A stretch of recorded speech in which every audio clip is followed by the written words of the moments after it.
이 서론 부분입니다. 이 문화가 무엇이냐?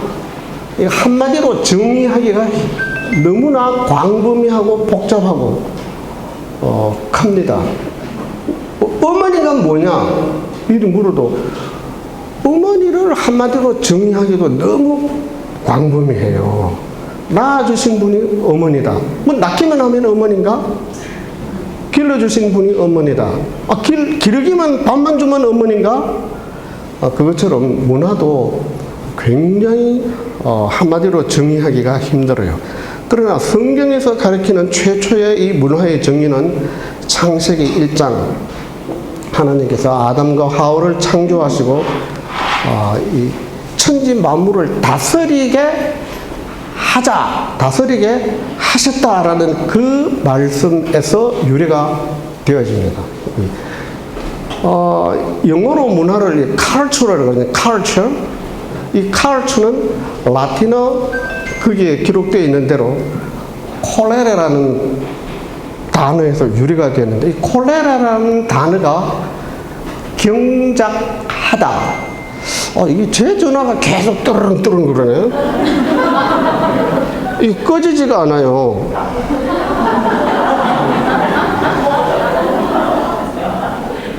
이제 또 죄송합니다.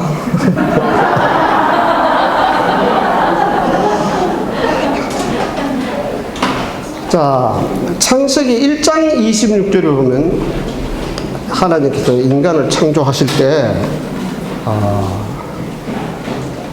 우리의 형상을 따라 우리의 모양대로 우리가 사람을 만들고 그로 바다의 고기와 공중의 새와 육적과 온 땅에 기는 모든 것을 다스리게 하자. 이렇게 말씀하셨습니다. 자, 여기에 보면은 하나님께서 인간을 어떻게 창조하셨다 그랬어요? 하나님의 형상대로. 자, 이 부분이 강의 안에 없는 내용입니다. 제가 지금 말씀드리는 부분이 하나님의 형상을 따라 창조했다, 이 말은 무슨 말인가? 하나님의 존재를 닮았다는 그런 뜻입니다. 그러니까 우리 인간은 하나님의 닮은 꼴로 창조가 되었다, 그런 뜻입니다. 그럼 하나님의 어떤 부분을 닮았는가? 요한복음 4장 24절에 보면은 예수님께서 하나님은 영이시니 예배하는 자가 영과 진리로 예배할지니라. 여기에 하나님은 뭐라 그랬습니까? 영이라 그랬습니다. 자, 영. 자, 하나님의 속성을 공부하는 데 있어서 첫 번째 중요한 것이 하나님은 영이라는 것을 이해를 하는 것이 중요합니다. 영은 무엇을 말하느냐 하면은 육체를 갖고 있지 않다. 비물질적, 비형상적 존재라는 뜻입니다. 자, 우리 인간은 육체를 갖고 있습니다. 또 육체를 갖고 있는 존재는 시간과 공간의 제한을 받아요. 여러분들이 지금 전부 다 이 장지교에 2층에 앉아 있어요. 그러면 이 동시간에 여러분들 집에 있을 수 있습니까? 여러분들 집에? 없어요. 동시간에 이건 안 되거든요. 그러나 하나님은 동시에 교회도 계시고 여러분들 집에도 계시고 한국에도 계실 수 있고 일본에도 계실 수 있어요. 만약에 하나님이 육체를 갖고 계시다 그러면은 장지교에서 쭉 하고 기도하는 이 내용을 들으면은 옆에 교회에서 기도하는 내용 들을 수 있겠습니까? 없겠습니까?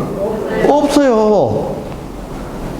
하나님은 영이시기 때문에 안 계신 것이 없어요. 그래서 이것을 하나님의 편재성이라 그럽니다. 하나님의 속성 가운데 하나님은 육체를 갖고 있지 않기 때문에 인간이 하나님의 형상대로 지음받았다, 이 말은 육체가 하나님의 형상대로 지음을 받았다라는 뜻은 아니라는 것입니다. 인간의 육체가 아닌 인간의 내면, 마음, 인간의 성격, 이것들을 하나님의 형상대로 창조되었다, 그런 뜻이 되겠습니다. 그러니까 우리 인간의 지정의 이런 부분들이 하나님의 형상대로 지음받았다, 그런 뜻입니다. 인간의 보이지 않는 그런 내면 마음, 이 성격을 하나님의 형상대로 지음받았다는 뜻이지 육체가 아니라는 뜻입니다. 그러니까 우리의 이 육체는 하나님의 형상이 아닌 물질로, 육체로 지음을 받은 것입니다. 하나님께서 인간을 창조하시고 난 다음 창세기 1장 31절에 보면 하나님이 지으신 그 모든 것을 보시기에 심히 좋았더라 그랬습니다. 인간을 창조하시고 난 다음 하나님께서 굉장히 만족하셨어요. 하나님이 계획하셨던 모든 것들이 이 인간을 통해서 성취할 수 있다라는 사실을 확인하신 것입니다. 하나님께서 인간을 창조하시기 전에 하나님이 창조하신 인간이 천지 만물을 어떻게 하게 하자? 다스리게 하자. 충분히 다스릴 수 있도록 하나님께서 인간에게 능력과 재능을 주셨다, 그런 것이 되겠습니다.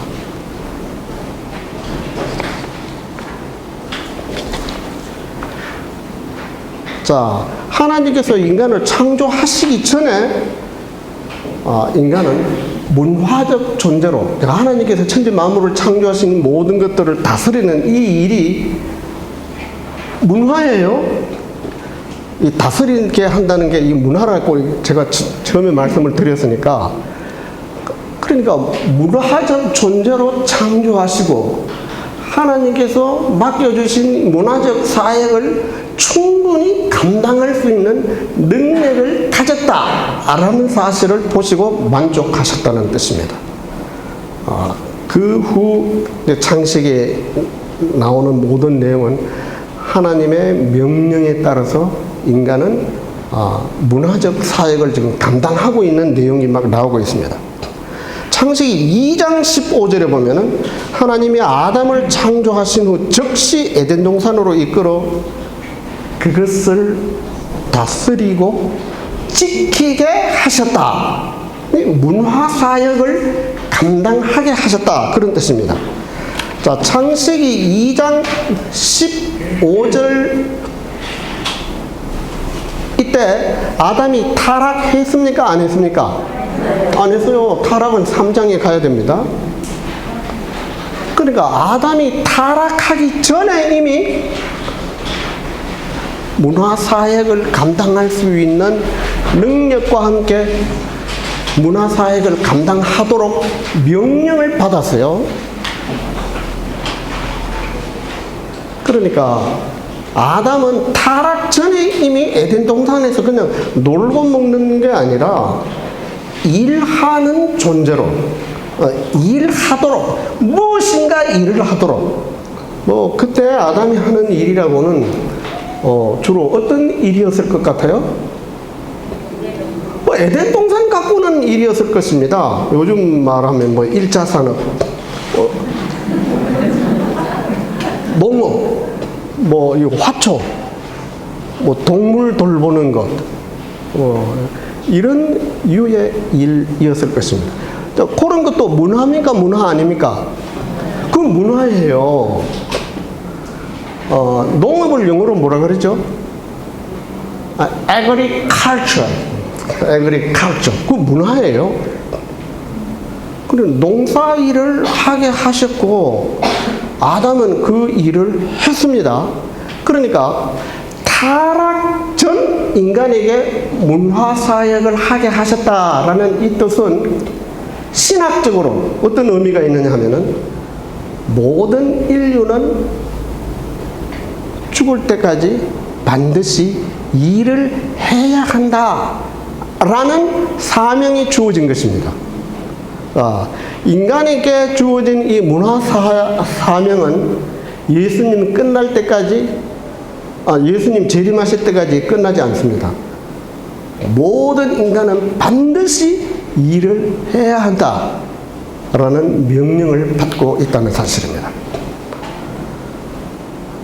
아담이 이제 에덴 동산을 관리하는 그 과정에 어떠한 특별한 일을 하느냐 하면 2장 19절에 보면은 여호와 하나님이 흙으로 각종 들짐승과 공중의 각종 새를 지으시고 아담이 어떻게 이름을 짓나 보시려 그것들을 그에게로 이끌어 이르시니 아담이 각 생물을 일컫는 바가 곧 그 이름이라.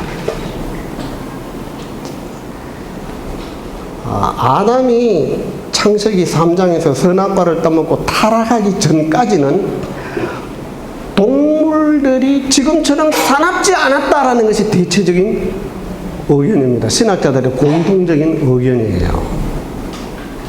동물들이 언제부터 사나웠느냐? 선악과를 따먹고 난 다음 3장 18절에 가시와 은근기가 나오고 남자의 등에서 땀이 나고 여자는 남자를 사모하고 해산의 고통을 받게 하리라. 이 징벌을 내리고 난 다음 아담이 다스리고 지배해야 하는 동물들이 사나워지게 됐다라는 것입니다. 그러니까 그 전에는 뭐 호랑이도 사람 보고 그렇게 이러지 않았어요. 근데 꼬리 살랑살랑 흔들면서 고양이처럼 아마 그랬을는지도 모릅니다. 근데 이 동물들을 효율적으로 관리하기 위해서는 이름이 필요했어요. 만약에 사람이 이름이 없다면 어떻게 되겠습니까? 굉장히 복잡합니다. 국가로서의 그 기능을 발휘하기가 힘들어요. 인간을 효율적으로 관리하고 또 그에 맞는 능력에 맞게 일을 시켜야 이게 국가가 제대로 되어지고 어느 조직이든지 제대로 굴러가는데 이름이 없다면은 어떻게 그 관리를 하겠습니까? 동물도 마찬가지예요. 그래서 아담이 딱 앉아있을 때 하나님께서 모든 동물들이 아담 앞을 지나가게 하셨다 그랬습니다. 아담은 그 동물들이 지나가는 것을 보고 즉시 이름을 탁탁 붙였어요. 이름 짓는 거 어렵습니까? 쉽습니까? 이름 짓는 거 정말 어려워요. 저는 미국에서 공부할 때 첫 애를 낳았는데 마치 학기말 시험 칠 때 애가 나왔어요. 뭐 병원에 갔다가 학교 갔다가 미국은 산모가 아이 낳고 퇴원하기 전에 이름을 의사에게 줘야 돼요. 의사가 출생신고를 하게 되어 있습니다. 우리나라는 나와서 하니까 이거 헷갈리는 경우가 많아요. 날짜도 헷갈리고 이름도 막 이렇게 돼지고 남자인데 여자라 그러기도 하고 막 이런 경우가 가끔 있어요. 미국은 3일 내로 이름을 지어 오라는 거예요. 저도 뭐 병원에 있을 때 이름 지어야 된다는 건 알고 아들 낳을 거를 알고 남자 이름을 딱 지어놨어요. 그런데 왜 하고 나왔는데 이 여자야. 보통 문제가 아니에요. 미국의 그 옐로우 페이지 전화번호 이렇게 두꺼운 거 밤새도록 봤어요. 아니야. 내가 옛날에 알던 모든 여자들을 다 떼올랐어요. 다 밉상이야. 이야, 날짜는 가까워오는 이름 짓는 거 정말 어려워요. 근데 아담이 이름을 즉각 동물들을 보고 지었다는 건 굉장한 겁니다. 구약의 이름은 다 특징이 있어요. 아담, 하와, 아브라함, 이삭 전부 다 그 사람의 성격, 그 사람의 인격, 그 사람이 앞으로 해야 할 역할 이런 것들을 함축적으로 포함하는 이름을 딱딱딱 붙였었거든요. 그러니까 아담이 동물들이 지나갈 때 이름을 딱딱 붙였다는 것은 굉장한 겁니다. 그러니까 아담이 타락하기 전까지는 머리가 엄청 지혜로웠고 또 뭐 IQ가 높았다 할까? 굉장히 스마트했다는 겁니다. 보자마자 속성을 딱 파악해서 이름을 붙였으니까. 근데 이 이름을 짓고 붙이는 이 일이 엄청난 문화 활동, 문학 활동이라 이렇게 부를 수가 있습니다. 모든 사람이 문화 활동을 하도록 하나님은 인간을 창조하셨는데 왜 문화 활동을 해야 하는가? 그 3페이지 그 위에 두 번째 패러그래프에서 뭐 학생은 공부하고 또 회사에 다니는 사람은 회사에서 일을 하고 가정주부는 가정에서 일을 하고 뭐 전부 다 모든 인류가 각 분야에서 자기에게 맡겨진 일들을 다 합니다. 왜 합니까? 여러분들 지금 이 시간에 왜 이 자리에 앉아서 이 강의를 듣고 있어요?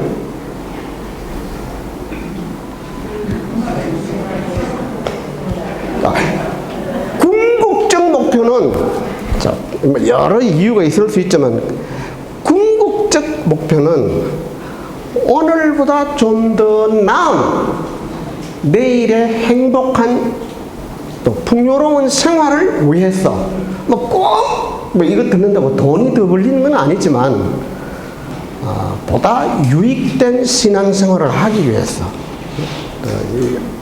하는 거예요. 직장에 다니는 사람들도 공부를 하는 사람들도 전부 다 보다 나은 내일을 위해서 보다 풍요롭고 행복한 생활을 하기 위한 목적으로 각기 자기 직업에 종사하고 열심히 일을 합니다. 그래서 문화는 인간이 미래의 행복을 위해서 하는 모든 활동을 총체적으로 합해서 문화 활동이라 이렇게 이야기할 수 있습니다. 그러니까 이 문화는 인간에게만 있는 것이고 모든 인간은 문화 활동을 하면서 생활하는 것입니다.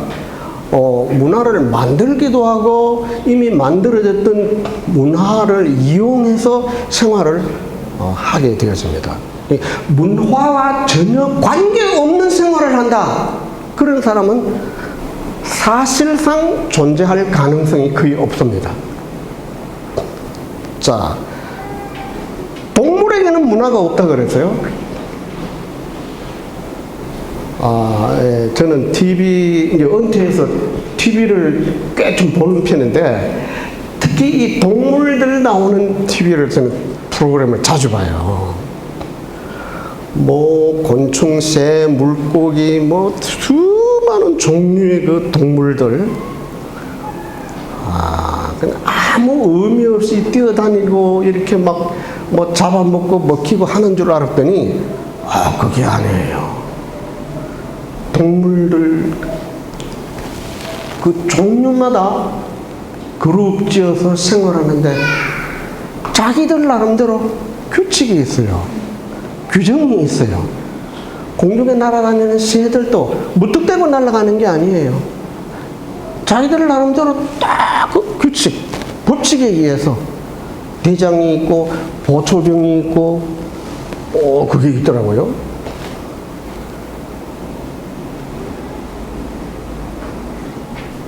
이 짐승들이 어떤 짐승은 굉장히 사람보다 어떤 특정한 부분에 있어서는 본능이 발달이 되어 있어요. 그럼에도 동물에게는 문화가 없습니다. 제가 한 20년 전에 읽은 소설이 있어요. 개미라는 소설. 아마 여러분들 가운데 이 소설 읽는 분이 있는지 모르겠어요. 한 200페이지 가량 되는 책 3권으로 되어 있는데, 그 책 나 보고 참 많은 것을 느꼈어요. 그 미국의 어느 학자가 아프리카 어느 지역에 가서 개미만 연구를 한 거예요. 근데 그 아프리카 개미는 한국 개미하고는 다른 것 같아요. 그 개미 집이 굉장히 커요. 조그만한 언덕처럼 이렇게 됐대요. 한국에는 산에 가도 개미가 집이 뭐 주로 땅 속에 있든지 아니면 뭐 조금 이렇게 도톰하게 이렇게 되어 있을 뿐인데, 아프리카 개미는 그렇죠. 굉장히 큰 집을 지었어요. 그런데 이 개미가 이 땅 위에 있는 이 동물들 가운데서는 제일 강력한 조직체라는 것입니다. 그렇게 큰 집 속에 우리 여기 집 주소가 각각 다르듯이 모든 개미가 소속된 구역이 다 달라요. 우리 개미가 바깥에 나가서 먹이 활동을 하다가 들어올 때 자기 집에 못 따르고 엉뚱한 집에 들어가면 보초병이 죽여버려요. 그 개미들끼리 또 전쟁을 해요. 전쟁에서 이기기 위해서 신무기를 계속 개발을 해. 이 사람하고 똑같아. 저쪽에서 무슨 무기를 개발했는지 알아내기 위해서 스파이를 보내요. 그것도 위장해서. 이쪽만 보냈는데 저쪽에도 보내. 스파이인 줄 알고 또 잡아 죽여. 스파이를 또 역이용하기도 해.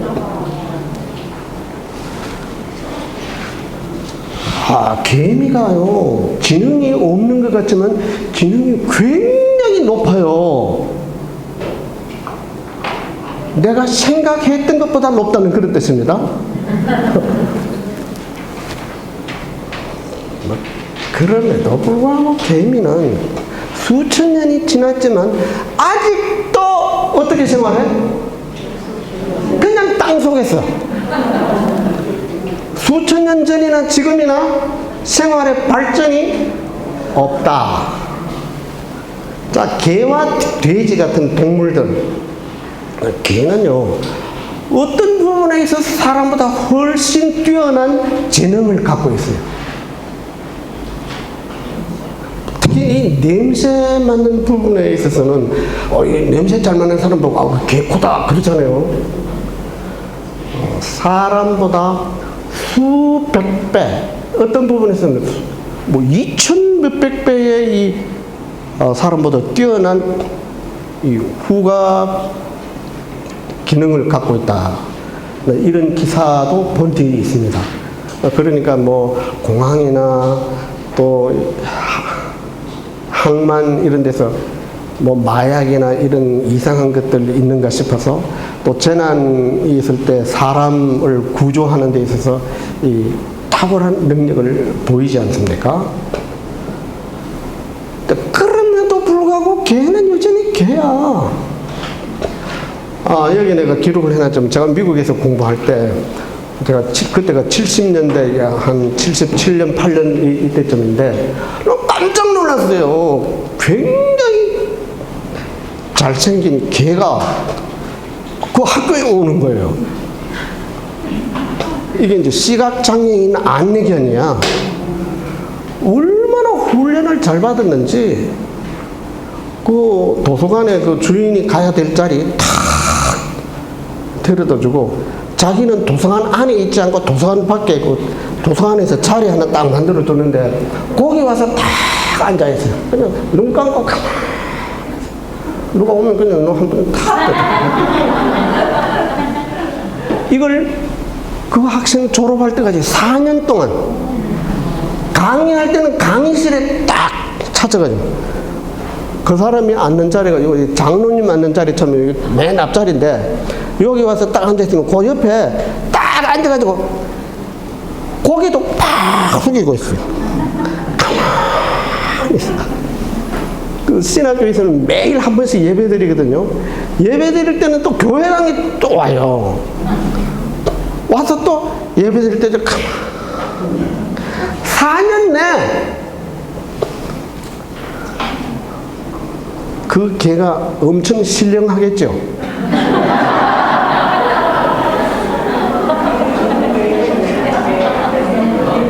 얼마나 고급 강의를 많이 들은지 모릅니다. 히브리어, 헬라어,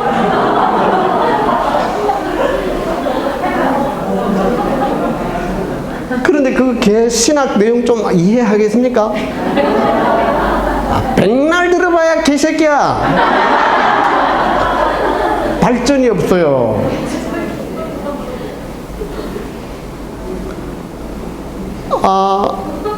한 100년 혹은 1000년 지나면 돼지가 저런 고급 아파트에서 다 온수 틀어놓고 샤워 꿀꿀꿀꿀 샤워, 전화 오면 헬로 여보세요 꿀꿀,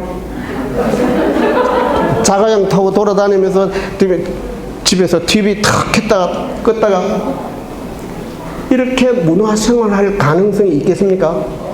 전혀 없어요. 왜? 하나님께서 인간에게만 이런 문화적 활동을 할 수 있는 재능과 지혜와 능력을 주셨지, 인간 이외에 어떠한 존재에게도 그런 능력을 주시지 않았기 때문입니다. 그래서 인간에게만 문화가 있다, 그런 뜻입니다. 그래서 인간이 문화적 존재로 지음을 받았기 때문에 뭐 눈에 보이는 말 못할 아름다운 그 발전을 많이 시켰었어요. 뭐 지금 우리는 인류 역사상 지금까지 발전되어진 모든 문화적 열매를 좀 먹으면서 그 혜택을 받으면서 생활을 하고 있는 거예요. 뿐만 아니라 뭐 시, 소설, 영화, 음악, 드라마, 뭐 아이들이 보는 만화, 뭐 이 모든 것들도 옛날보다는 엄청 업그레이드된, 발전된 그 내용들이 날마다 TV를 통해서 또 인쇄물을 통해서 사람들에게 이런저런 혜택을 주기도 하고 또 피해를 주기도 하면서 그렇게 하고 있습니다. 그러니까 인간은 아담이 창조되는 그날부터 문화 발전을 위해서 끊임없이 노력을 했는데, 동물들과 판이하게 다른 것이 뭐냐면은 사람은 노력하다가 조금 0.1cm라도 발전된 그것이 있으면은 그 사람에게서는 그게 끝이지만 그 사람의 아들이든지 그 사람의 후배가 그것을 발판으로 해서 조금 더 발전시키고 또 조금 더 발전시키고 해서 오늘날의 문화가 만들어진 것입니다.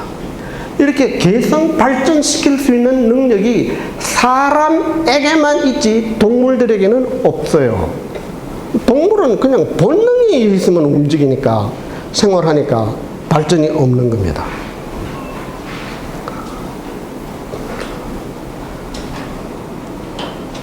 그런데 이렇게 계속 발전되어질 것 같은, 좋은 방향으로 발전되어질 것 같은 이 문화가 사실은 그렇지 못해요.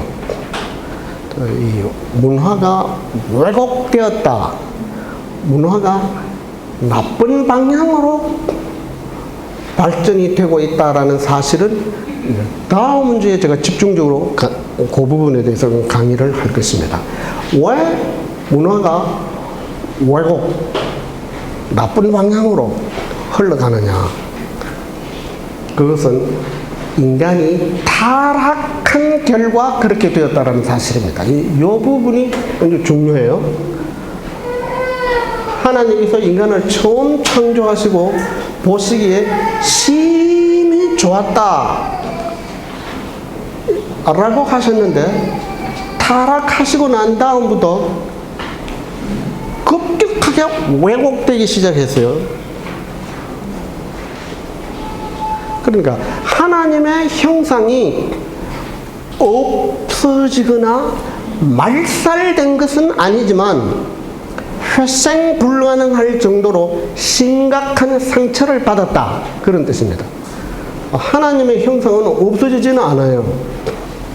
그러나 심각한 상처를 받았기 때문에 처음 창조되었던 것과 같은 그런 정상적 기능을, 정상적 활동을 못한다 이겁니다. 삐딱하게, 삐딱하게. 삐딱한 사람들 많잖아요. 그러니까 하나님의 형상이 손상되었기 때문에 사람 머리에서, 마음에서 나오는 대부분의 것들이 삐딱하게 나와요. 말도 삐딱하게, 생각도 나쁜 생각, 엉큼한 생각, 다른 사람을 해칠 생각, 다른 사람들을 이용해서 자기가 뭔가 이익을 얻을 게 없나 라는 이런 쪽으로만 계속 발달이 되어진 것입니다. 그러니까 사람이 만드는 문화도 완전한 제품이 나올 리가 만무하다라, 그런 뜻입니다. 선한 뜻으로 무엇을 만들었다 할지라도 그것을 사용하는 사람이 삐딱한 마음으로 사용을 많이 해요. 그래서 오늘날 이 문화는 엄청나게 사람에게 편리하고 유용한 도구가 되기도 하지만 사람을 위협하는 무기로 돌변해 있는 것도 사실입니다. 그런 것들은 아마 제가 이 정도만 이야기도 여러분들이 어떻구나라는 걸 다 이해는 하실 것입니다. 아담이 타락한 결과 관계가 첫 번째 깨졌어요. 제일 먼저는 아담의 자상이 깨져버린 거예요. 하나님께서 아담을 찾을 때, 선악과 따먹고 난 다음에 아담을 찾을 때 아담이 뭐라 그랬어요? 나는 벌써 숨었나이다. 너가 아담이 왜 따먹었냐 그랬더니 당장 첫 마디, 하나님 죄송하기도 했습니다. 이렇게 사과를 딱 해도 신통찮은데 핑계를 대요. 하나님, 당신이 나한테 준 그 여자가 줘서는 먹었지, 문제는 나한테 있는 게 아닙니다. 근본 책임은 하나님, 당신에게 있는 거 아니에요. 이런 뜻이 포함이 되어 있어요. 그 여자가 줘서 먹었습니다. 이 부부 관계가 완전 파탄난 겁니다. 그전에는 어땠어요? 아담이 하나님께서 하와를 창조하시고 하나님께서 아담을 하와에게 데리고 갔을 때 하와가 뭐라 그랬습니까? 이거보다 더 뜨거운 사랑의 고백은 없습니다. 내 뼈 중에 뼈, 내 살 중에 살이라. 정말 감미로운, 이게는 고전적, 고급, 아주 강렬한 사랑의 고백이라고 할 수 있어요. 근데 선하고 따먹고 난 다음에는 완전히, 우리 속된 말로 하면 하나님이 만들어준 이 옆에 내가 말이죠. 좋습니다. 왜 나한테 이렇게 되진 거예요. 부부 관계.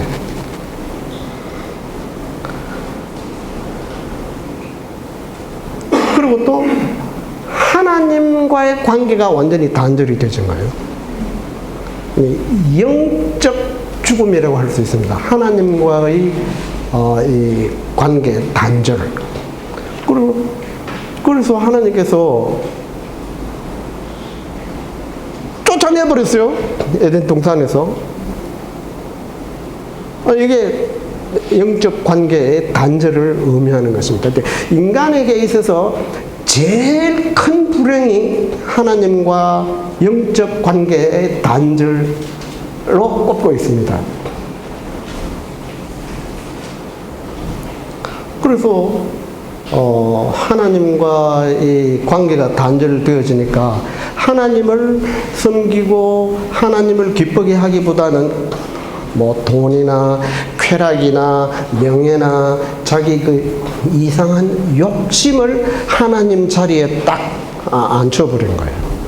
그래서 마치 마약 중독된 것처럼 계속 그런 것들만 쫓아다니는 겁니다.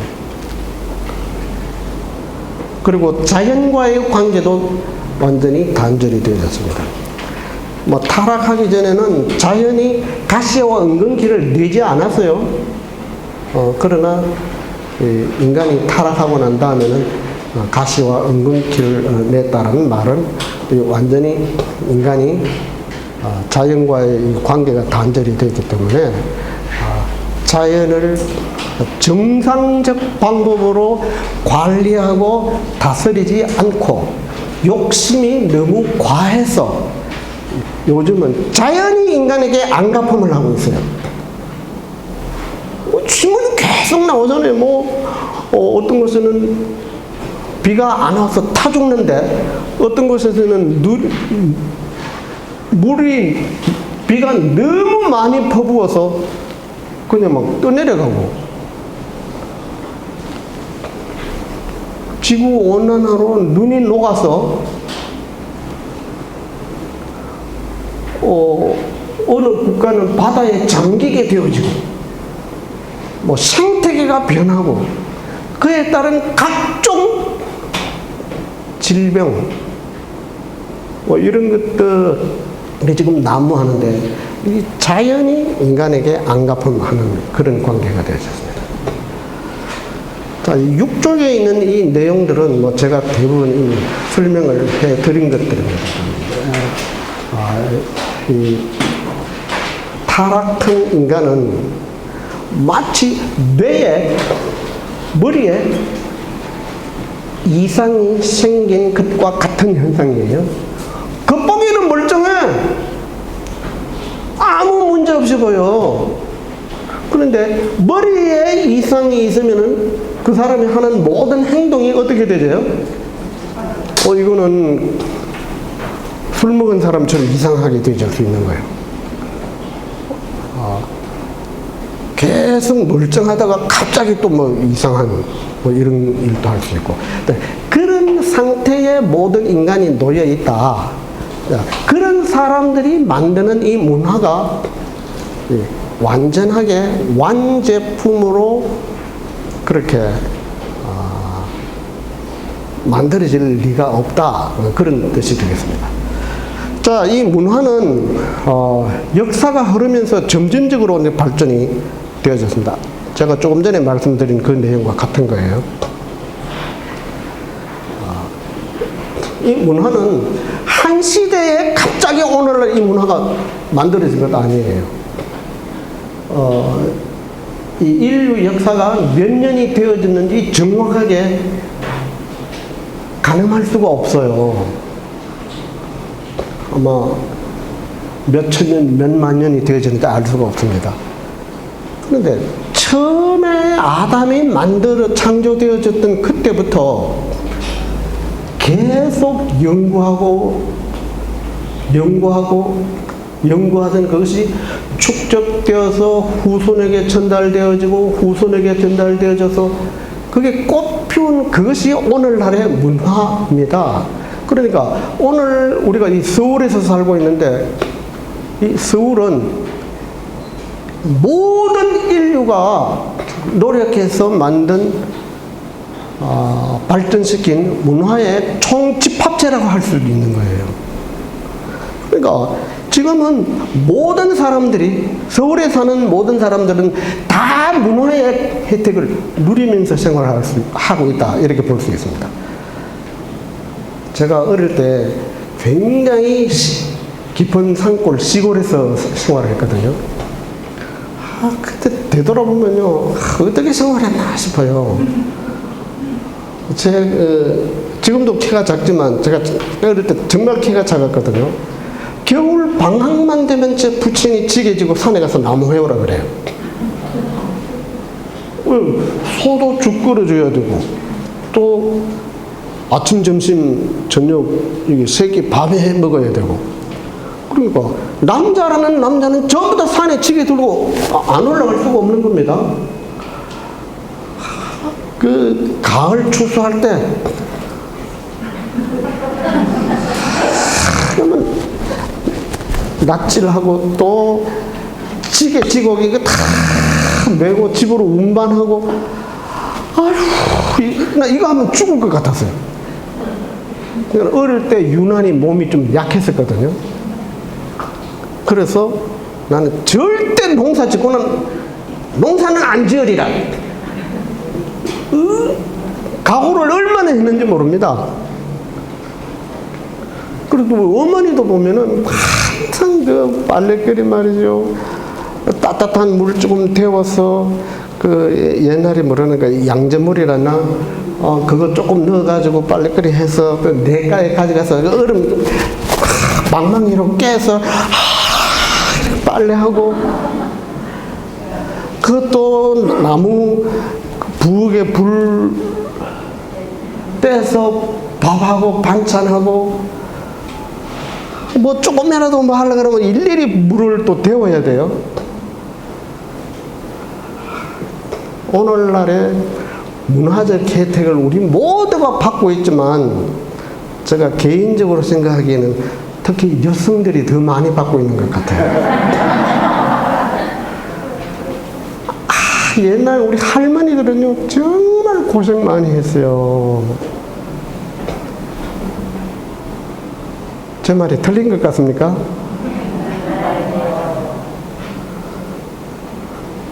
물론 뭐 남자들도 문화적 혜택 많이 누려요. 그러나 여성들, 우리 어머니 생각하면은 여성들은 지금은 말이죠.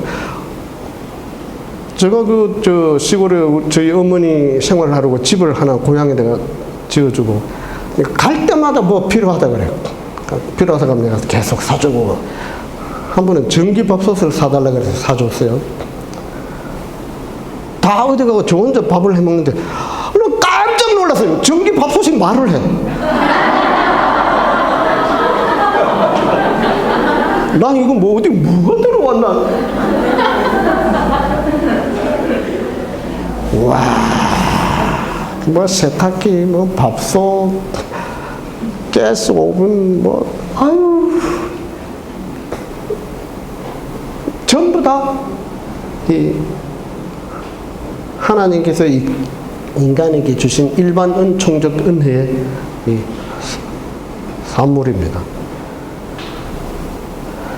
이렇게 되기까지는 사실 수천 년, 수만 년의 세월이 흐르면서 점진적으로 발전이 됐는데, 지금까지 발전된 총체적 집결체가 오늘 이 대도시에서 생활하는 사람들의 그 혜택을 누리고 있는 결과라, 이렇게 볼 수 있습니다.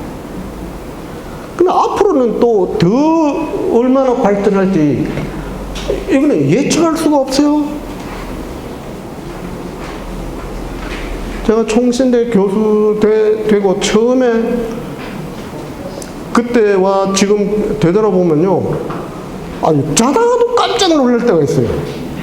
야, 이건 내가 노땅 꼰대가 돼가지고 처지는 게 아닌가, 이렇게 생각될 때가 너무 많아요. 왜냐면 나도 모르는 것들이 너무 많이 나와서 설쳐요. 그러니까 앞으로 이 인간의 문화는 얼마나 더 많이 발전할지 알 수가 없다. 그런 뜻이 되겠습니다.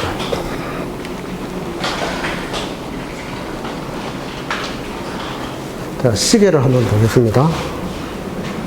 오! 거의 다 돼간다. 8분 안으로 제가 끝을 내겠습니다.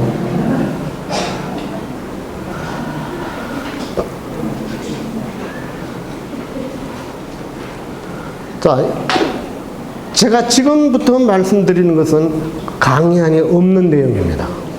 죄송합니다. 문화를 발전시킨 주체는 종교다.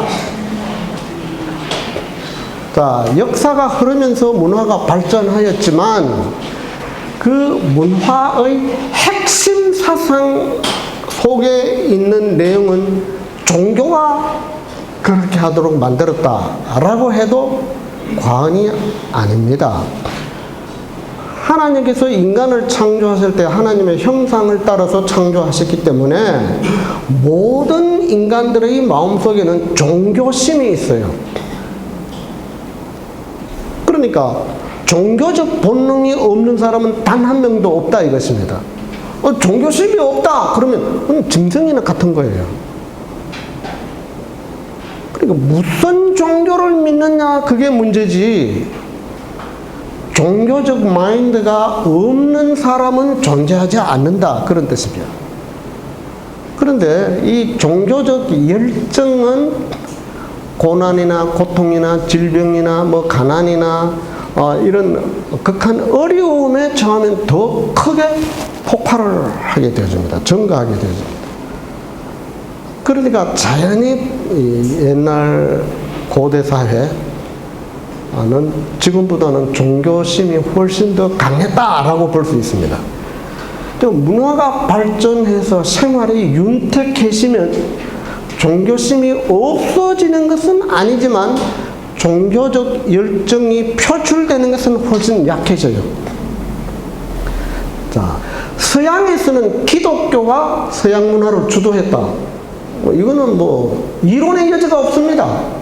왜냐하면 서양은 전부 다 기독교 세계니까.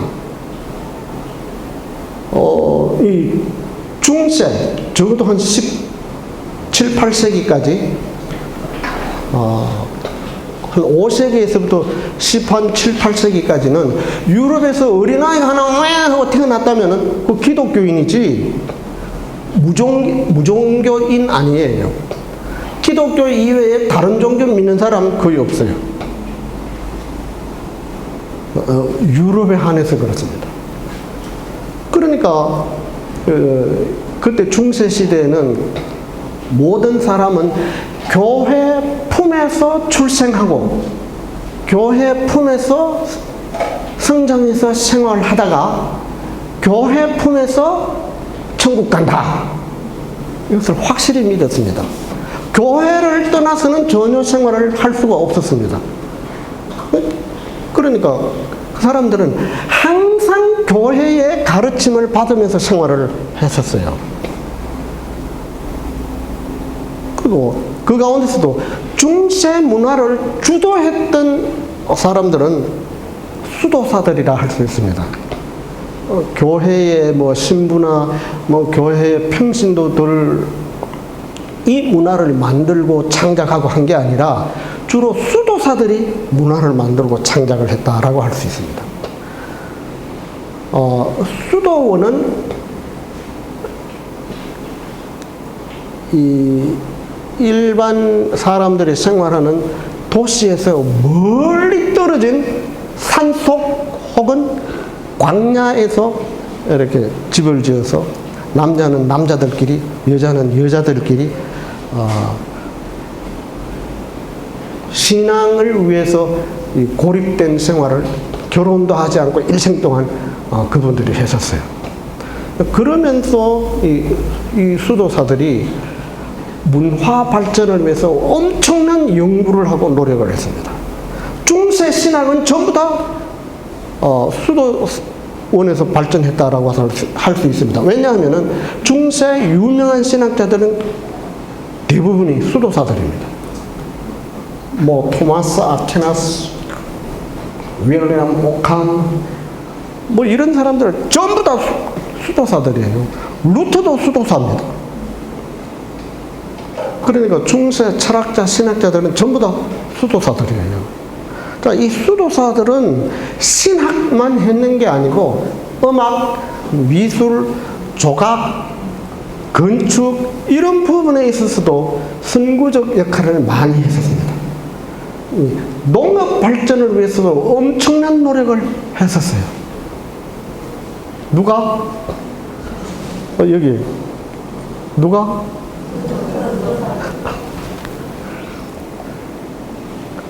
수도사들이 그랬습니다. 성경 사본도 하고, 또 고대 그 헬라 시대의 문헌을 번역도 하고, 이걸 사본도 하고, 뭐 이렇게 했었습니다. 그러니까 서양 문화는 교회가 발전시켰다. 즉, 종교가 문화를 발전시켰다라고 할 수 있습니다. 자, 그럼 동양은 어떠냐? 이거 뭐 다 하기는 시간도 좀 다 됐고, 중국, 한국, 일본을 위시한 이 동남아는 중국의 영향을 지배적으로 많이 받게 되었습니다. 중국의 영향을. 중국의 주류된 사상은 무슨 사상이겠어요? 유교 사상이라고 할 수 있습니다. 유교 사상. 근데 지금 중국 사람들 유교에 대해서 몰라요. 제가 한 10여 년 동안 중국에 그 강의하기 위해서 한 20여 차례 다녔는데, 공자 아냐 물어봤더니 몰라요. 그럼 공자도 모르고 어떻게 사냐 그랬더니 공자 뭐 듣기는 들어봤다 그래요. 나 하도 피가 차서. 공자도 모르니까 중국이 저렇게 개판이 되어져 버린 거예요. 뭐 자기도 뭐 예수도 안 믿지. 생활에 기준이 없어진 거예요. 자, 유교의 핵심 사상은 뭐겠습니까? 예? 뭐 여러 가지로 할 수 있는데, 제가 읽은 책 가운데서 아까 장 목사님이 한국 종교와 기독교에서 A 받았다 그랬잖아요. 그거 좀 A 받기 힘든데. 그 과목을 가르치면서 제가 유교에 대해서 집중적으로 강의를 좀 했거든요. 그 유교에 대해서 쭉 책도 막 읽었어요. 그때 읽혔던 책들을 제가 꺼내서 보니까, 다시 보니까 유교의 핵심 사상은 효 사상입니다. 부모를 공경하는 효 사상이에요.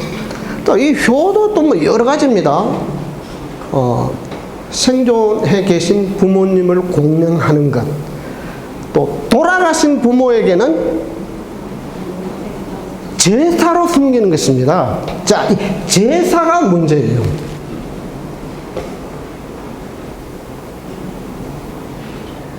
자, 유교에서요, 부모가 딱 죽으면은 죽는 그 순간 신으로 획가닥 변해버려요. 유교에서 그렇게 믿는다니까? 제가 믿는 게 아니고 유교에서 그렇게 믿고 가르쳐요. 그래서 부모 신에게 제사를 드리는 겁니다. 자, 부모 신은 자기 자녀에게 어떤 역할을 하느냐? 공양을 잘하면은 멀리 있는 복을 끌어와서 자녀에게 막 부어줘. 뿐만 아니라 자녀에게 들어오려고 하는 재앙은 부모 귀신이 쫓아내. 그러니까 엄청난 역할을 하는 거예요. 만약에 제사로 공양을 하지 않으면 어떻게 되어지는가? 반대 현상이 일어납니다. 어떻게 하다가 들어올라 하는 복을 부모 귀신이 쫓아내버려요. 멀리 있는 재앙을 끌고 와서 자기 자녀에게 내리도록 퍼부어버려요. 그러니 제사 안 드릴 재간이 있습니까? 비가 비가 안 오면 기후제도 부모 신에게 제사를 드려요. 그런데 여기에 중요한 게 하나 있는데, 우리 2조 시대에도 그랬었어요. 제사를 지낼 때 다른 귀신에게 제사를 드리는 것은 이거는 제일 무서운 범죄 행위입니다. 다른 사람 마누라를 훔치는 것보다 다른 귀신을 훔치는 것이 훨씬 더 큰 죄입니다. 왜냐? 엄청난 이유가 있어요.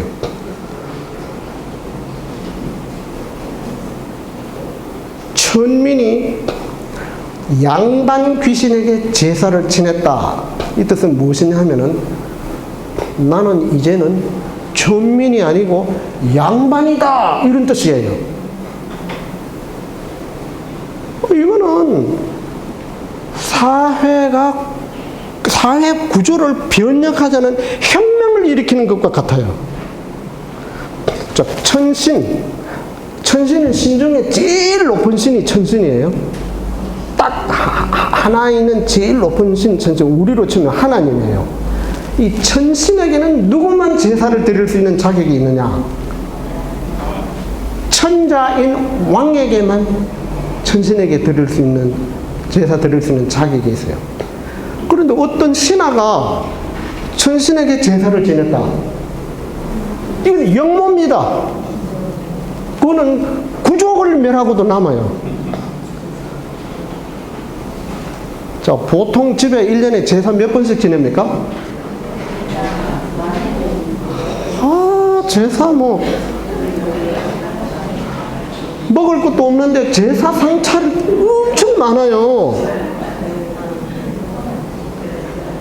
그러니까 유교에서는 이 제례사상, 주자가래 법칙에 따른 제례사상이 사회 전체 구조를 딱 움켜쥐고 있는 거예요. 그래서 이 제례와 관련된, 효와 관련된 문학, 각종 예술, 음악들이 엄청나게 많이 쏟아져 나왔어요. 그러니까 유교 사회에서는 이 효사상이 사회 전체를 완전히 지배했다. 그러니까 동양도 종교가 문화를 지배하고 문화를 끌어갔다 라고 할 수가 있습니다. 네, 자, 오늘은 여기서 끝을 내겠습니다. 제 강의하는 내용 다 이해가 됩니까? 감사합니다.